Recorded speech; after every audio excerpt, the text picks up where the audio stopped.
ನಮಸ್ಕಾರ ಸ್ನೇಹಿತರೆ. ಒಬ್ಬ ವ್ಯಕ್ತಿಗೆ ವಯಸ್ಸಾಗ್ತಾ ಆಗ್ತಾ ಮೆಚುರಿಟಿ ಬರುತ್ತೆ. ಆದ್ರೆ ಮಲ್ಲಿಕಾರ್ಜುನ ಖರ್ಗೆ ಅವರು ಇದಕ್ಕೆ ವ್ಯತಿರಿಕ್ತ ಅನ್ಸುತ್ತೆ. ಸುಮ್ನೆ ವಯಸ್ಸು ಕಳೆದಿದ್ದಾರಾ? ಅದಕ್ಕೆ ತಕ್ಕ ಮೆಚುರಿಟಿ ಇನ್ನೂ ಬಂದಿಲ್ಲ. ಕೆಲಸ ಮಾಡಿ ಅಭಿವೃದ್ಧಿ ಮಾಡಿ ಈ ಕುಟುಂಬಕ್ಕೆ ಗೊತ್ತಿಲ್ಲ. ಸದಾ ಸುದ್ದಿನಲ್ಲಿರ್ಬೇಕು ಅಂದ್ರೆ ಏನ್ ಮಾಡ್ಬೇಕು? ವಿವಾದಾತ್ಮಕ ಹೇಳಿಕೆಗಳನ್ನ ಕೊಡ್ಬೇಕು, ಗೊಂದಲ ಸೃಷ್ಟಿ ಮಾಡ್ಬೇಕು, ಆ ಮೂಲಕ ಸದಾ ಸುದ್ದಿನಲ್ಲಿರ್ಬೇಕು ಅನ್ನುವ ನೀಚ ಮಟ್ಟದ ರಾಜಕೀಯಕ್ಕೆ ಇಳಿದಿದ್ದಾರ ಮಲ್ಲಿಕಾರ್ಜುನ ಖರ್ಗೆ ಅವರು. ಗಾಂಧಿ ಕುಟುಂಬಕ್ಕೆ ತಾನು ನಿಷ್ಠ ನಿಯತ್ತಿನ ವ್ಯಕ್ತಿ ಅಂತ ತೋರಿಸಿಕೊಳ್ಳೋದಿಕ್ಕೆ ಯಾವ ಮಟ್ಟಕ್ಕೆ ಬೇಕಾದ್ರೂ ಇಳಿತಾರ ಖರ್ಗೆ ಅವರು. ಇನ್ನೊಂದು ವರ್ಗವನ್ನ, ಹಿಂದೂ ಧರ್ಮವನ್ನ, ಹಿಂದೂಗಳನ್ನ ಟಾರ್ಗೆಟ್ ಮಾಡಿ ಮನಸೋ ಇಚ್ಛೆ ಬೈದು ಈ ರೀತಿನ ಗಾಂಧಿ ಕುಟುಂಬಕ್ಕೆ ತನ್ನ ನಿಷ್ಠೆಯನ್ನು ತೋರಿಸೋದು ಖರ್ಗೆ. ಒಂದಲ್ಲ ಎರಡಲ್ಲ, ಸಾಲು ಸಾಲು ಇಂತಹ ಎಡವಟ್ಟುಗಳನ್ನ ಖರ್ಗೆ ಅವರು ಪಂಚರಾಜ್ಯ ಚುನಾವಣೆಯಲ್ಲಿ ಮಾಡಿದರೆ. ರಾಜಕೀಯದಲ್ಲಿ ವಿರೋಧ ಪಕ್ಷದವರನ್ನ ರಾಜಕೀಯ ಮೈದಾನದಲ್ಲಿ ಎದುರಿಸ್ಬೇಕು, ಎಲೆಕ್ಷನ್ ನಲ್ಲಿ ಲಡಾಯಿ ಮಾಡಿ ಗೆಲ್ಲೋ ಮೂಲಕ ಎದುರಿಸ್ಬೇಕು. ಅದನ್ನು ಬಿಟ್ಟು ಇನ್ನೊಬ್ಬರ ವಿರುದ್ಧ ವೈಯಕ್ತಿಕ ವಾಗ್ದಾಳಿ ಮಾಡೋದು, ಒಂದೇ ಒಂದು ವರ್ಗವನ್ನ, ಸಮುದಾಯವನ್ನ, ಧರ್ಮವನ್ನ ಟಾರ್ಗೆಟ್ ಮಾಡಿ ಮನಸ್ಸೋ ಇಚ್ಛೆ ಬೈಯೋದು, ತೆಗಳೋದು. ಯಾವಾಗೆಲ್ಲ ಮಲ್ಲಿಕಾರ್ಜುನ ಖರ್ಗೆ ಅವರಿಗೆ ತಾನು ಸೈಡ್ ಲೈನ್ ಆಗ್ತಾ ಇದ್ದೀನಿ ಅನ್ನುವ ಕಿಂಚಿತ್ತು ಅನುಮಾನ ಬರೋದಕ್ಕೆ ಶುರುವಾಗುತ್ತೋ ಆಗ ಅವರಿಗೆ ತಟ್ಟಂತ ಈಸಿಯಾಗಿ ನೆನಪಾಗುವುದು RSS ಮತ್ತು ಬಿಜೆಪಿ. ಯಾಕಂದ್ರೆ ತಮ್ಮ ಕ್ಷೇತ್ರದಲ್ಲಿ ಅಭಿವೃದ್ಧಿ ಕಾರ್ಯಗಳನ್ನಂತೂ ಇವರು ಮಾಡೋದಿಲ್ಲ. ತನ್ನ ಬೇಳೆ ಬೇಯಿಸಿಕೊಳ್ಳೋದಿಕ್ಕೆ ಬೇರೆಯವರನ್ನ ಬಳಸಿಕೊಳ್ಳುವುದು, ಬೇರೆ ಧರ್ಮವನ್ನ ಬೈಯೋರು ವೀರರು ಅಲ್ಲ, ಶೂರರು ಅಲ್ಲ. ಚುನಾವಣಾ ಭಾಷಣದಲ್ಲಿ ಮಾತಾಡ್ತಾ ಮೊನ್ನೆ ಖರ್ಗೆ ಏನಂತ ಸ್ಟೇಟ್ಮೆಂಟ್ ಕೊಟ್ರು? RSS ಮತ್ತು ಬಿಜೆಪಿ ವಿಷ ಸರ್ಪ ಇದ್ದಂತೆ, ಅದನ್ನು ಕಂಡಾಗ ಕೊಂದು ಬಿಡಿ. ಖರ್ಗೆ ಈ ಸ್ಟೇಟ್ಮೆಂಟ್ ಕೊಟ್ಟ ನಂತರವಷ್ಟೇ ನಾಗ್ಪುರದ RSS ಕಚೇರಿ ಬಳಿ ಬಾಂಬ್ ಪತ್ತೆಯಾಗಿದೆ. ಇದಕ್ಕೂ ಖರ್ಗೆ ಸ್ಟೇಟ್ಮೆಂಟ್ಗೂ ತಳುಕು ಹಾಕಿ ಈಗ ಮಾತನಾಡಲಾಗ್ತಾ ಇದೆ. ಖರ್ಗೆ ಕೊಂದು ಬಿಡಿ ಅಂತ ಆ ಕಡೆ ಸ್ಟೇಟ್ಮೆಂಟ್ ಕೊಡ್ತಾ ಇದ್ದಂತೆ ಈ ಕಡೆ RSS ಕಚೇರಿಯ ಬಳಿ ಬಾಂಬ್ ಪತ್ತೆಯಾಗುತ್ತೆ ಅಂದ್ರೆ ಏನರ್ಥ? ಹಾಗಾದ್ರೆ ಈ ಬಾರಿ ಖರ್ಗೆ ಬಂಧನ ಆಗತ್ತಾ? ಇವರು ಕೊಂದು ಬಿಡಿ ವಿಷ ಸರ್ಪ ಅದು ಅಂತ RSS ಮತ್ತು ಬಿಜೆಪಿ ಹೇಳಿರ್ಬೋದು. ಆದ್ರೆ ಅದೇ ಬಿಜೆಪಿಯನ್ನ ಈ ದೇಶದ 22 ರಾಜ್ಯಗಳಲ್ಲಿ ಇದೇ ದೇಶದ ಜನ ಅಧಿಕಾರಕ್ಕೆ ತಂದಿದ್ದಾರೆ. ಹಾಗಾದ್ರೆ ಈ ಎಲ್ಲಾ ಜನನೂ ವಿಷ ಸರ್ಪಗಳ? ಅವರನ್ನೆಲ್ಲ ಮುಗಿಸಿ ಬಿಡ್ಬೇಕಾ? ಇಂತಹ ಮಲ್ಲಿಕಾರ್ಜುನ ಖರ್ಗೆ ಅವರ ಮಾತಲ್ಲಿ ಏನಾದ್ರೂ ಅರ್ಥ ಇದೆಯಾ? ಕೇವಲ ಒಂದು ಮತ ಬ್ಯಾಂಕ್ ಅನ್ನ ತುಷ್ಟೀಕರಣ ಮಾಡೋದಕ್ಕೆ ಈ ರೀತಿಯ ಹೇಳಿಕೆಗಳನ್ನ ಖರ್ಗೆ ಅವರು ಕೊಡ್ತಾ ಇರ್ತಾರೆ. ಯಾಕಂದ್ರೆ ಇವರು ಚುನಾವಣೆ ಸ್ಪರ್ಧೆ ಮಾಡಿ ರಣರಂಗದಲ್ಲಿ ಮೋದಿಯನ್ನು ಎದುರಿಸಿ ಗೆಲ್ಲೋದಕ್ಕಾಗೋದಿಲ್ಲ. ಇವರು ಸ್ವಂತ ಬಲದಲ್ಲಿ ಕೇಂದ್ರ ಸರ್ಕಾರದಲ್ಲಿ ಅಧಿಕಾರಕ್ಕೆ ಬಂದಿದ್ ಯಾವಾಗ ಗೊತ್ತಾ? ರಾಜೀವ್ ಗಾಂಧಿ ಕಾಲದಲ್ಲಿ. ಅಲ್ಲಿಂದ ಇಲ್ಲಿವರೆಗೂ ಕಾಂಗ್ರೆಸ್ ಸ್ವಂತ ಬಲದ ಮೇಲೆ ಕೇಂದ್ರದಲ್ಲಿ ಅಧಿಕಾರವನ್ನೇ ಹಿಡಿದಿಲ್ಲ.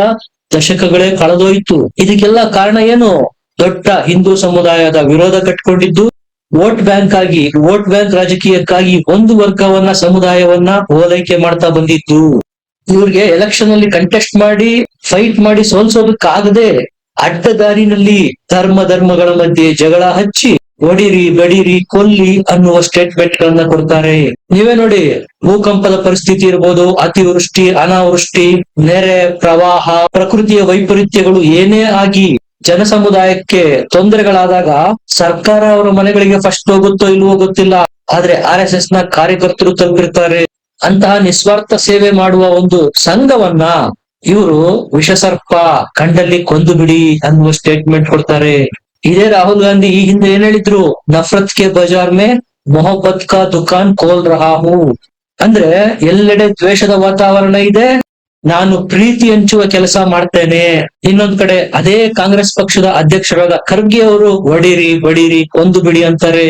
ಇಷ್ಟೊಂದು ವಯಸ್ಸಾಗಿದೆ ಖರ್ಗೆ ಅವರಿಗೆ. ಕೇವಲ ಒಂದು ಪೇಪರ್ ನಲ್ಲಿ ಹೆಡ್ಲೈನ್ ಆಗೋದಿಕ್ಕೆ, ಕಾಂಗ್ರೆಸ್ನ ಯುವರಾಜನನ್ನ ಅಪೀಸ್ ಮಾಡೋದಿಕ್ಕೆ ಇಷ್ಟು ನೀಚ ಮಟ್ಟಕ್ಕೆ ಇಳಿಯುವ ಅವಶ್ಯಕತೆ ಇತ್ತ?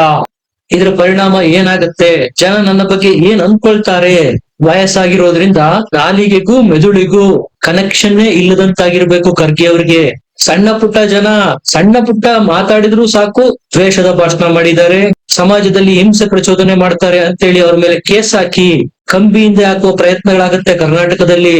ಆದ್ರೆ ಓಪನ್ ಆಗಿ ಒಂದು ಸಮುದಾಯವನ್ನ, ಒಂದು ಧರ್ಮದವರನ್ನ ಟಾರ್ಗೆಟ್ ಮಾಡಿ ಹೊಡಿರಿ, ಬಡಿರಿ, ಕೊಲ್ಲಿ, ಈ ಮಾತು ಹೇಳ್ತಾ ಇರೋದು ಯಾರು? ಮಲ್ಲಿಕಾರ್ಜುನ ಖರ್ಗೆ ಅವರು, ಕಾಂಗ್ರೆಸ್ನ ರಾಷ್ಟ್ರಾಧ್ಯಕ್ಷರು. ಈಗ ಯಾಕೆ ಅವ್ರ ಮೇಲೆ ಆಕ್ಷನ್ ಆಗಲ್ಲ? ತಕ್ಷಣ ಖರ್ಗೆ ಅವರನ್ನ ಅರೆಸ್ಟ್ ಮಾಡಿ ಕಂಬಿಯಿಂದ ಹಾಕಬೇಕು, ಅಲ್ಲಾದ್ರೂ ವಿಶ್ರಾಂತಿ ಸಿಗುತ್ತೆ ಅವ್ರಿಗೆ ಅಂತ ಬಿಜೆಪಿಗರು ವಾಗ್ದಾಳಿ ಮಾಡ್ತಾರೆ.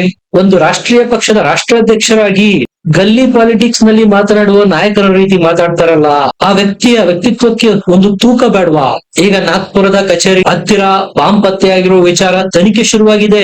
ಇದಕ್ಕೂ ಮತ್ತು ಖರ್ಗೆ ಸ್ಟೇಟ್ಮೆಂಟ್ಗೂ ಲಿಂಕ್ ಕೊಡಲಾಗುತ್ತಾ? ಆ ಮೂಲಕ ಕಂಬಿಯಿಂದ ಸೇರ್ತಾರ ಮಲ್ಲಿಕಾರ್ಜುನ ಖರ್ಗೆ? ಏನ್ ದುರದೃಷ್ಟ ನೋಡಿ, ಕರ್ನಾಟಕದಲ್ಲಿ ಇವರು ದ್ವೇಷ ಭಾಷಣದ ವಿರುದ್ಧ ಬಿಲ್ ತರ್ತಾರೆ. ಪ್ರಿಯಾಂಕ ಖರ್ಗೆ ಅವರು ದ್ವೇಷ ಭಾಷಣ ಮಾಡುವವರ ವಿರುದ್ಧ ಆಕ್ಷನ್ ಮಾಡ್ತೇವೆ ಅಂತ ಓತ ಪ್ರೇತವಾಗಿ ಮಾತಾಡ್ತಾರೆ. ಅದೇ ದ್ವೇಷ ಭಾಷಣವನ್ನ ಅವರ ತಂದೆ ಮಲ್ಲಿಕಾರ್ಜುನ ಖರ್ಗೆ ಅವರು ಮಾಡಿರೋದು. ಈಗ ಖರ್ಗೆ ಅವರ ವಿರುದ್ಧ ಆಕ್ಷನ್ ಮಾಡಲಾಗತ್ತಾ? ಖರ್ಗೆ ಅವರು ಕೊಡ್ತಕ್ಕಂತ ಎಲ್ಲಾ ಸ್ಟೇಟ್ಮೆಂಟ್ ಗಳನ್ನ ನೀವು ನೋಡಿ, ಒಂದು ಧರ್ಮವನ್ನ ಟಾರ್ಗೆಟ್ ಮಾಡಿ ಹಿಂದೂ ಧರ್ಮದ ವಿರುದ್ಧ ಮಾತಾಡೋದು. ಯಾಕಂದ್ರೆ ಇವರನ್ನ ಪ್ರಶ್ನೆ ಮಾಡೋರೇ ಇಲ್ಲ, ಟೇಕನ್ ಫಾರ್ ಗ್ರಾಂಟೆಡ್. ಎಲ್ಲೋ ಒಂದ್ ಕಡೆ ಅನುಮಾನಗಳು ಮೂಡಿ ಬರ್ತಾ ಇದಾವೆ. ಖರ್ಗೆ ಅವರ ಅಧ್ಯಕ್ಷಾವಧಿ ಕಂಪ್ಲೀಟ್ ಆಗ್ತಾ ಇದೆ, ನನ್ನನ್ನೇ ಮತ್ತೆ ಮುಂದುವರಿಸ್ಲಿ ಅಂತ ಕಾಂಗ್ರೆಸ್ನ ಯುವರಾಜರನ್ನ ತುಷ್ಟೀಕರಿಸೋದಿಕ್ಕೆ ಇಂತಹ ಸ್ಟೇಟ್ಮೆಂಟ್ ಗಳನ್ನ ಕೊಡ್ತಾ ಇದ್ದಾರ. ನೋಡಿ, ನಿಮ್ಮ ಕುಟುಂಬಕ್ಕೆ ನಾನೆಷ್ಟು ನಿಷ್ಠ ಅಂತ ತೋರಿಸೋದಿಕ್ಕೆ RSS ಮತ್ತು ಬಿಜೆಪಿಯನ್ನ ತೆಗಳೋದು. ಹೈದರಾಬಾದ್ ನಿಜಾಮರ ರಜಾಕರ್ಸು ಖರ್ಗೆ ಅವರ ಮನೆಗೆ ನುಗ್ಗಿ ಅವರ ಕುಟುಂಬವನ್ನೇ ಸರ್ವನಾಶ ಮಾಡ್ತು. ಆದ್ರೆ ಅದರ ಬಗ್ಗೆ ಖರ್ಗೆ ಚಕಾರನೇ ಎತ್ತಲ್ಲ. ಆಗ ಇವರ ಕುಟುಂಬದವ್ರನ್ನು ಸುಟ್ಟಾಕಿದ್ರಲ್ಲ, ಅವರು ವಿಷ ಸರ್ಪಗಳ. ಖರ್ಗೆ ಅವರು ಸಣ್ಣವರಾಗಿದ್ರು, ಮನೆಯಲ್ಲಿ ಇರ್ಲಿಲ್ಲ, ಹಾಗಾಗಿ ಬಚಾವಾದ್ರು. ಬಿಜೆಪಿ ಅವರು ಮಾಡ್ತಾ ಇರುವ ಆರೋಪ ಇದು. ಮಲ್ಲಿಕಾರ್ಜುನ ಖರ್ಗೆ ಅವರು ತಮ್ಮ ರಾಷ್ಟ್ರಾಧ್ಯಕ್ಷ ಸ್ಥಾನವನ್ನು ಉಳಿಸಿಕೊಳ್ಳೋದಿಕ್ಕೆ, ಕರ್ನಾಟಕದಲ್ಲಿ ಪ್ರಿಯಾಂಕ ಖರ್ಗೆ ಅವರ ಸಚಿವ ಸ್ಥಾನವನ್ನು ಉಳಿಸಿಕೊಳ್ಳೋದಿಕ್ಕೆ ಈ ಸರ್ಕಸ್ ಗಳನ್ನ ಮಾಡ್ತಾ ಇದ್ದಾರೆ. ಈ ರೀತಿ ಒಬ್ಬರಾಗ್ತಿದ್ದಂಗೆ ಒಬ್ಬರಂತೆ ಅಪ್ಪ ಮಗ ಉಲ್ಟಾ ಪಲ್ಟಾ ಸ್ಟೇಟ್ಮೆಂಟ್ ಗಳನ್ನ ಕೊಡ್ತಾ ಇದ್ದಾರೆ. ಇವರು ತಮ್ಮ ಸ್ವಂತ ಶ್ರಮದಿಂದ ಮಂತ್ರಿಗಿರಿಯನ್ನ, ಅಧ್ಯಕ್ಷಗಿರಿಯನ್ನ ಪಡೀಲಿ, ಅದನ್ನು ಬಿಟ್ಟು ಇನ್ನೊಂದು ಧರ್ಮವನ್ನ ಟಾರ್ಗೆಟ್ ಮಾಡಿ ತೇಜೋವಧೆ ಮಾಡುವ ಮೂಲಕ ಗಳಿಸಿಕೊಂಡ ಸ್ಥಾನಮಾನಕ್ಕೆ ಅರ್ಥ ಇರುತ್ತಾ? ತನ್ನ ವಿರೋಧಿಗಳನ್ನ ರಾಜಕೀಯ ರಣರಂಗದಲ್ಲಿ ಏನೂ ಮಾಡೋದಿಕ್ಕೆ ಸಾಧ್ಯ ಇಲ್ಲದೆ ಇರುವಂತವ್ರು ದಿಕ್ಕು ತೋಚದೆ ಕಂಗಾಲಾಗಿ ಅವರನ್ನ ಕೊಲ್ಲಿ ಅಂತ ಸುಪಾರಿ ಕೊಟ್ಟಂತಾಗೋದಿಲ್ಲ ಇದು. ರಾಹುಲ್ ಗಾಂಧಿ ಅವರ ಜೊತೆಗೆ ಸೇರಿ ಖರ್ಗೆ ಮತ್ತೊಬ್ಬ ಪಪ್ಪು ಆಗ್ತಾ ಇದಾರ. ಯಾಕಂದ್ರೆ ರಾಹುಲ್ ಗಾಂಧಿ ಅವ್ರಿಗೆ ಕೇವಲ ವಯಸ್ಸಾಗಿದೆ, ಮೆಚುರಿಟಿ ಅಂತೂ ಬಂದಿಲ್ಲ. ಆದ್ರೆ ಖರ್ಗೆ ಅವರು ಹಾಗೇನಾ? ಇವ್ರಿಗೆ ಯಾರು ವೋಟ್ ಕೊಡ್ತಾರೋ ಅವ್ರು ಮಾತ್ರ ಒಳ್ಳೆಯವರು. ಮೋದಿಯನ್ನ ಗೆಲ್ಸಿರ್ತಕ್ಕಂತ ಗುಜರಾತಿಗಳನ್ನ ಇದೇ ಮಲ್ಲಿಕಾರ್ಜುನ ಖರ್ಗೆ ಅವರು ಏನಂತ ಹೇಳಿದ್ದಾರೆ? ಅನಕ್ಷರಸ್ಥರು. ಕೇರಳದವರು ಅಕ್ಷರಸ್ಥರು, ಹಾಗಾಗಿ ಕೇರಳದಲ್ಲಿ ಬಿಜೆಪಿ ಆಟ ನಡೆಯಲ್ಲ ಅಂತಾರೆ. ಅಂದ್ರೆ ಇವರಿಗೆ ಮತ ಕೊಟ್ಟು ಗೆಲ್ಲಿಸುವ ಮತದಾರ ಪ್ರಭುಗಳನ್ನೇ ಇನ್ಸಲ್ಟ್ ಮಾಡುವ ಕೆಲಸ ಮಾಡಿರೋದು ಖರ್ಗೆ. ಸಹಜ ಕೂಡ ಅದು. ಇವರ ಮನಸ್ಥಿತಿ ಏನಪ್ಪಾ ಅಂದ್ರೆ, ದೇಶ ಆಳೋದಕ್ಕೆ ಅಂತಾನೆ ಹುಟ್ಟಿರುವುದು ಗಾಂಧಿ ಕುಟುಂಬ. ಅದೇಗೆ ಒಬ್ಬ OBC ವರ್ಗಕ್ಕೆ ಸೇರಿರುವ ಚಾಯ್ ವಾಲಾ 15 ವರ್ಷಗಳಿಂದ ದೇಶವನ್ನ ಆಳ್ತಾ ಇದ್ದಾನೆ. ಮೂರು ಬಾರಿ ಸತತವಾಗಿ ಅಧಿಕಾರ ಹಿಡಿದು ಬಿಟ್ರಲ್ಲ. ಹೀಗೆ ಮುಂದುವರೆದ್ರೆ ನಮ್ಮ ಗತಿ ಏನಾಗಬೇಡ. ಅದನ್ನು ತಡೆಯೋದಕ್ಕೆ ರಾಜಕೀಯ ರಂಗದಲ್ಲಿ ಫೈಟ್ ಮಾಡ್ಬೇಕು. ಈ ರೀತಿಯ ಉಲ್ಟಾ ಪಲ್ಟಾ ಸ್ಟೇಟ್ಮೆಂಟ್ ಗಳನ್ನ ಕೊಡೋ ಮೂಲಕ ಜನರ ವಿಶ್ವಾಸವನ್ನ ಗಳಿಸೋದಕ್ಕೆ ಸಾಧ್ಯನಾ? ಹೆಸರಿಗೆ ಮಾತ್ರ ನಾವು ಗಾಂಧಿವಾದಿಗಳು, ಗಾಂಧಿ ತತ್ವವನ್ನು ಪಾಲಿಸುವವರು ಅಂತಾರೆ. ಖರ್ಗೆ ಅವರ ಬಾಯಲ್ಲೇ ಬಂದಿರೋದು ದ್ವೇಷ ಭಾಷಣ, ಕೊಲ್ಲಿ ಸಾಯಿಸಿ ಅಂತ. ಇದರಲ್ಲಿ ಗಾಂಧಿವಾದ ಕಾಣುತ್ತಾ ನಿಮಗೆ? ಯಾವ ಗಾಂಧಿಯ ತತ್ವ ಇದೆ ಇದರಲ್ಲಿ? ಕಾಂಗ್ರೆಸ್ ಆಲ್ರೆಡಿ ಭಾರತ ಮುಕ್ತ ಆಗುವ ಹೊಸ್ತಿಲಲ್ಲಿದೆ. ಖರ್ಗೆ ಅವರ ಇಂತಹ ಬಾಲಿಶ ಸ್ಟೇಟ್ಮೆಂಟ್ ಗಳಿಂದ ಅಧಿಕಾರದಲ್ಲಿರ್ತಕ್ಕಂತಹ 3 ರಾಜ್ಯಗಳನ್ನು ಕಳ್ಕೊಳ್ಳೋದ್ರಲ್ಲಿ ಯಾವುದೇ ಅನುಮಾನಗಳಿಲ್ಲ. ನಿಮ್ಗೆ ಏನನ್ಸುತ್ತೆ? ಕಮೆಂಟ್ ಮಾಡಿ, ಲೈಕ್ ಮಾಡಿ, ಚಾನಲ್ ನ ಸಬ್ಸ್ಕ್ರೈಬ್ ಮಾಡಿ. ಮತ್ತೆ ಸಿಗೋಣ. ನಮಸ್ಕಾರ.